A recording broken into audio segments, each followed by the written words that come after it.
ಇಂದು ಮಂಜೇಶ್ವರದಾದ್ಯಂತ ಭಾರೀ ಮಳೆಯಾಗಿದೆ. ರಾಷ್ಟ್ರೀಯ ಹೆದ್ದಾರಿಯ ಕಾಮಗಾರಿಕೆ ನಡೆಯುತ್ತಿರುವುದರಿಂದ ನೀರು ಹರಿದು ಹೋಗಲು ವ್ಯವಸ್ಥೆ ಇಲ್ಲದಾಗಿದೆ.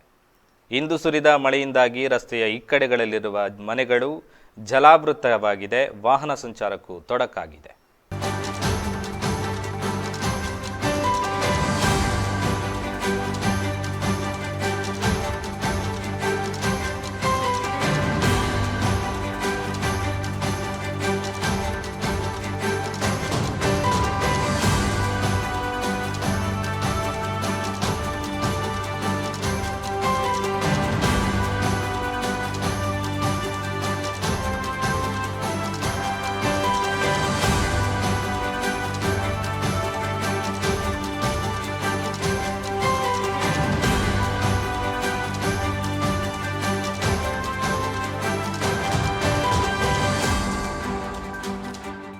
ആസാരി മൂല ഈ വർഷത്തിൻ്റെ റോഡ് പണിഞ്ഞതിന് ശേഷം വെള്ളം മൊത്തം വീട്ടിനുള്ളിൽ കയറുന്നു.